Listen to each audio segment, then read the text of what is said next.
Okay, going to mind map the impact of the new Canadian mortgage rules. Well, any way you slice and dice it, the new mortgage rules that have just kicked in are going to create higher standards to qualify for a mortgage. So ultimately, what that means is people are going to qualify for lower mortgages, and that's going to increase costs.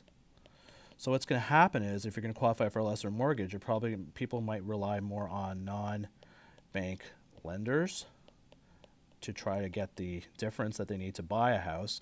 And if they can't do that, ultimately that's going to lead them to being unable to buy a house. So either they're going to get a lower mortgage, which is going to make them unable to buy a house right away, or they'll try to go through a secondary market to find it.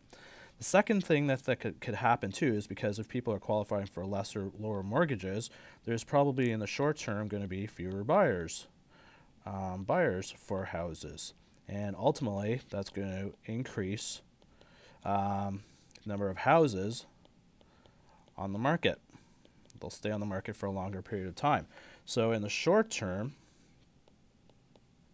you're going to probably see a lot of sellers in a state of denial. It's sort of like endowment effect. They're probably going to resist lowering their prices.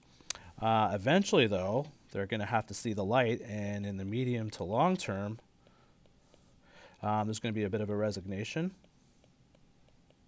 and ultimately prices would fall. In terms of impacts, really, the impact is, even though interest rates are not going up, it's almost like a backdoor interest rate hike. And in the short term, it's going to be painful.